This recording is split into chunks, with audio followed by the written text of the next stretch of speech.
చూస్తున్నాం గాజుల Ramaram LN bar వద్ద నిన్న రాత్రి కాల్పులకు పాల్పడ్డ నరేష్ ఇంకా పరారీలోనే ఉన్నాడు. బార్లో రివాల్వర్తో గాల్లో 3 రౌండ్లు కాల్పులు జరిపాడు నరేష్. దీంతో బార్ సిబ్బంది భయంతో పరుగులు తీశారు. బార్ మేనేజర్ నిశాంక్పై దాడికి పాల్పడడంతో అతనికి తీవ్ర గాయాలయ్యాయి. దీనిపై కేసు నమోదు చేసిన పోలీసులు దర్యాప్తు చేస్తున్నారు.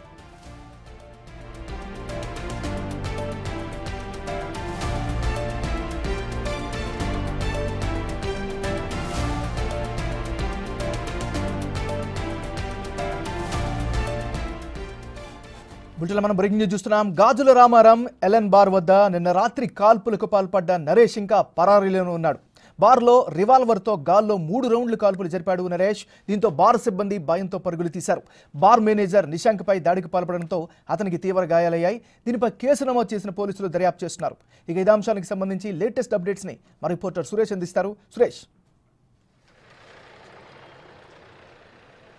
ఎంఎన్ఆర్ బుధవారం ఏదైతే అర్ధరాత్రి సమయంలో ఒక్కసారిగా ఇక్కడ కాల్పులు జరిగాయి. అయితే ప్రస్తుతం నేను ఉన్నటువంటి ఈ ఎల్ఎన్ బార్ అండ్ రెస్టారెంట్కి సంబంధించి పార్కింగ్ ఏరియా, ఈ పార్కింగ్లోనే బండిలో పెట్రోల్ చోరీ చేస్తున్న గౌతమ్ని ఒక్కసారిగా బార్లో సిబ్బంది ప్రశ్నించడంతోనే అతనితో వాగ్వివాదం దిగడం జరిగింది. ఆ తర్వాత కొద్దిసేపటి తర్వాత నరేష్ మరికొంతమంది 4 గ్యాంగ్ సభ్యులను పిలవడంతో ఈ బార్ నుంచి మొదట ఈ బార్కు సంబంధించి ఇక్కడ గొడవ జరిగింది. బార్ అద్దాలు కూడా ఇక్కడ రాళ్లతో కొట్టి పలగొట్టారని చెప్పేసి కూడా బార్ సిబ్బంది చెప్తున్నారు. ఇందులో పనిచేసే క్యాషియర్కి సంబంధించి అతనిపై కూడా దాడికి ప్రయత్నించడంతో అందరూ ఎవరైతే ఉన్నారో ఇక్కడ పనిచేసే సిబ్బందితో పాటు వారందరికీ కూడా గాయాలయ్యాయని చెప్పేసి కూడా చెప్తున్నారు. అయితే ఆ తర్వాత గంట సేపటి తర్వాత కొద్దిసేపటికే నరేష్ మరో 4 మిత్రులు, వారి మిత్రులందరూ కూడా ఇక్కడికి వచ్చి దాడి చేసే ప్రయత్నం చేశారని చెప్పేసి కూడా చెప్తున్నారు. ఆ తర్వాత నరేష్ ఒక్కసారిగా కారులో నుంచి తన రివాల్వర్ తీసి మొదట గాల్లోకి కాల్పులు జరిపాడు. ఆ తర్వాత పూర్తిగా ఎవరైతే వీళ్ళు అడ్డుకుంటున్నారో వారిపైన కాల్పులు జరిపే ప్రయత్నం చేశారు. కానీ అవి పక్కకి వెళ్ళాయి. మొత్తం 4 రౌండ్ల కాల్పులు జరిపారని చెప్తున్నారు. కొద్ది దూరం, ఎందుకంటే ఇక్కడే రోడ్డు, ఇది గాజుల రామారంకి వెళ్ళే రోడ్డు జీడిమెట్ల నుంచి.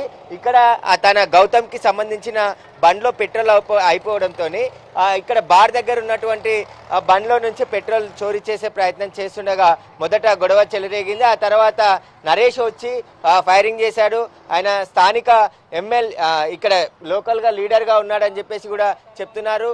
బీఆర్ఎస్లో యాక్టివ్గా తిరుగుతూ ఉంటాడని చెప్తున్నారు. కానీ 2 రోజులైంది ఘటన జరిగి. మొన్న రాత్రి కాల్పులు జరిగినప్పటికీ ఇప్పటికీ ఇంకా నరేష్ని పోలీసులు అరెస్ట్ చేయలేదు, ఇంకా చూపేలే, పరారీలో ఉన్నారని చెప్పేసి చెప్తున్నారు. కానీ ఇక్కడ గొడవ జరిగిన తర్వాత కాల్పులు జరిగాయని చెప్పేసి పోలీసులకి డయల్ 100 ద్వారా బార్ సిబ్బంది సమాచారం ఇవ్వడంతో పోలీసులు ఇక్కడికి చేరుకున్నారు. పెట్రోలింగ్ సిబ్బంది నరేష్తో పాటు మరో 4 కూడా జిడిమెట్ల పోలీస్ స్టేషన్ తీసుకెళ్లారు. కానీ పోలీస్ స్టేషన్ ముందు కూడా గొడవ జరిగింది. అక్కడ కొద్దిసేపు ఉండి ఆ తర్వాత నరేష్ అక్కడి నుంచి వెళ్ళిపోయినట్టు తెలుస్తుంది. నరేష్ పరారీ కావడానికి ఇక్కడ పోలీసుల నిర్లక్ష్యం ఏమన్నా ఉందా అనేది కూడా ప్రశ్నార్థకంగా ఉంది. ఎందుకంటే గొడవ జరిగిన తర్వాత పోలీసులు 4 ఇక్కడ నుంచి జిడిమెట్ల పోలీస్ స్టేషన్ తీసుకెళ్లారు. తర్వాత నరేష్ని వదిలిపెట్టారా లేదంటే అతను అక్కడి నుంచి పారిపోయాడా అనేది కూడా మిస్టరీగా మారింది. 2 రోజులు అవుతుంది ఘటన జరిగి, ఇప్పటికీ ఇంకా నరేష్ని అరెస్ట్ చేయలేదు. కాబట్టి ఈ బార్కు సంబంధించి కూడా ఘటన అర్ధరాత్రి 1 గంట తర్వాత జరిగిందని చెప్తున్నారు. పోలీసులు ఇప్పటి వరకు ఈ ఘటనపై ఎలాంటి వివరణ ఇవ్వలేదు. కాల్పులు జరిగాయి, కేసు నమోదు చేసి దర్యాప్తు చేస్తున్నామని చెప్పేసి జీడిమెట్ల సిఐ మల్లేష్ చెప్తున్నాడు. కానీ ఎవరు కాల్పులు జరిపారు, నరేషేనా లేదంటే మరోవరెవరైనా కాల్పులు జరిపారనే దానిపైన ఇంకా స్పష్టత లేదు. కాబట్టి కాల్పులు జరిగిన నరేష్ కోసం గాలిస్తున్నామని చెప్పేసి నిన్న జీడిమెట్ల సిఐ చెప్పడం జరిగింది. రాత్రి 1:30కు ఘటన జరిగిందని చెప్తున్నారు. అంటే బార్ ఎన్ని గంటల వరకు నడుస్తుంది, బార్ క్లోజ్ అయిన తర్వాత ఈ ఘటన జరిగిందా లేకుంటే ఎప్పుడు ఎన్ని గంటల సమయంలో ఈ ఘటన జరిగిందని దానిపైన కూడా పోలీసులు విచారణ జరుపుతున్నారు. ఆ బార్లో సీసీ ఫుటేజ్తో పాటు పక్కనే ఉన్నటువంటి స్టీల్ షాప్కి సంబంధించిన సీసీ ఫుటేజ్ కూడా రికార్డ్ అయ్యాయి. కాల్పులు జరిగే దృశ్యాలన్నీ కూడా అని చెప్పేసి ఇక్కడ ఉన్న బార్లో పనిచేసే సిబ్బంది చెప్తున్నారు. ఇక్కడ ఒక అతను ఉన్నాడు. ఒకసారి ఆ రోజు ఏం జరిగిందో తెలుసుకో. ఏం జరిగిందండి అసలు రాత్రి? ఫైరింగ్ అయిందని తెలుసా? ఇక్కడ ఇదైతే కెమెరా ఉందో ఆ కెమెరాలోనే ఇక్కడ ఫైరింగ్ అయ్యే విజువల్స్ కూడా రికార్డ్ అయ్యాయి. వాటిని పోలీసులు తీసుకెళ్లారని చెప్తున్నారు. కాబట్టి నరేష్ ఫైరింగ్ చేసి ఉంటే ఇంకా ఎక్కడికి వెళ్ళాడు నరేష్ అనే దానిపైన ఇక్కడున్న బార్లో పనిచేసేవారు కూడా ఒక్కసారిగా ఆందోళనకు గురయ్యారు. ఆ రోజు రాత్రి ఫైరింగ్ చేస్తాడని ఎవరు కూడా ఊహించలేదు. కానీ మద్యం మత్తులో తన దగ్గర ఉన్న రివాల్వర్తోని మొత్తం 4 రౌండ్ల కాల్పులు జరిపినట్టు ఇక్కడున్న ప్రత్యక్ష సాక్షులు చెప్తున్నారు. ఆ బార్లో పనిచేసే మేనేజర్ పైకి ఆ తార్ కారులో వచ్చారు. ఆ కార్ని కూడా పైకి తీసుకెళ్లే ప్రయత్నం నరేష్ చేసిండని చెప్పేసి ఇక్కడున్న బార్లో పనిచేసే సిబ్బంది చెప్తున్నారు. కాబట్టి ఆ నరేష్కి గన్ ఎలా వచ్చింది, అది లైసెన్స్డ్ గన్నా లేదంటే ఎక్కడి నుంచి రివాల్వర్ తీసుకొచ్చారు, అంత డేర్గా ఇక్కడ కాల్పులు జరపడానికి గల కారణాలు ఏంటి, నరేష్ వెనకాలన్న వ్యక్తులు ఎవరనే దానిపైన కూడా పోలీసులు విచారణ చేసి వారిని పట్టుకోవాలని చెప్పేసి బార్కు సంబంధించిన సిబ్బంది కూడా చెప్తున్నారు. MNR. Right, thank you Suresh.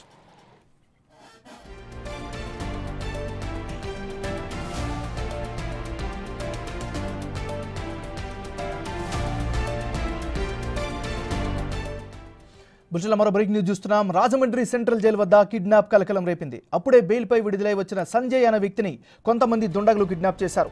కారులో వచ్చిన 5 వ్యక్తులు ఒరిస్సాకి చెందిన వ్యాపారి సంజయ్ను ఎత్తుకెళ్లారు. ఆర్థిక లావాదేవీల కోణంలో కిడ్నాప్ చేసి ఉంటారని పోలీసులు అనుమానిస్తున్నారు. ఈ ఘటనపై పోలీసులు లోతైన దర్యాప్తు చేస్తున్నారు.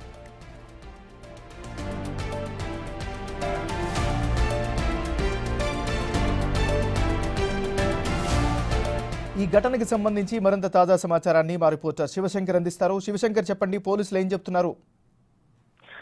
Thank you MNR. అయితే ఈ ఒరిస్సాకి చెందిన సంజయ్ అనే వ్యక్తి గత కొంతకాలంగా చేపల వ్యాపారం చేస్తూ ఇక్కడైతే జీవనం సాగిస్తూ ఉండేవాడు. ఏదైతే కోనసీమ, కాకినాడ ఈ జిల్లాలకు సంబంధించి చేపల చెరువుల దగ్గర నుంచి కూడా చేపలు కొని ఎక్స్పోర్ట్ చేస్తూ ఉంటాడు. అయితే ఈ నేపథ్యంలోనే కొంతమందికి డబ్బులు ఇవ్వాల్సిన పరిస్థితి ఉంది. ఎందుకంటే మొదట్లో ఇతను వ్యాపారం బాగానే చేసేవాడు, చేపలు తీసుకున్న వెంటనే డబ్బులు ఇచ్చేవాడు. నెమ్మదిగా నమ్మబలికాడు. నమ్మబలికిన తర్వాత సుమారుగా కోనసీమకు సంబంధించిన వారికి 7 కోట్ల రూపాయల వరకు బకాయిలు పెట్టినట్లుగా తెలుస్తుంది. ఇలాగే ఒక చీటింగ్ కేసులో తునికి సంబంధించి ఇట్లాంటి ఒక కేసులోనే చీటింగ్ కేసులో అరెస్ట్ అయిన విడుదలైన సంజయ్ ని ఏదైతే వారికి డబ్బులు రావాలో కోనసీమ వాసులు వారందరూ కూడా ఈ కార్లు ఎక్కించుకుని కిడ్నాప్ చేసేటంటూ ఆ ఘటన అయితే నిన్న కలకలం లేపిందని చెప్పుకోవాలి. ఏదైతే కార్లో తీసుకెళ్లింది కూడా పూర్తిగా లావాదేవీలందరినీ కూడా సెటిల్ చేసుకోవడానికి అని చెప్పి పోలీసులు అయితే ప్రైమరీగా నిర్ధారించారు. అయితే ఏదైతే ఈ చేపల చెరువులకు సంబంధించిన డబ్బుల కోసం మాత్రమే అతను తీసుకెళ్లి ఉంటారని అయితే పోలీసులు భావిస్తున్నారు. అయితే పోలీసులు మొత్తం 3 బృందాలుగా విడిపోయి ఎవరైతే బాధితులు ఉన్నారో ఆ బాధితుడిని కాపాడేందుకైతే ప్రయత్నాలు చేస్తున్నారు. Right, thank you.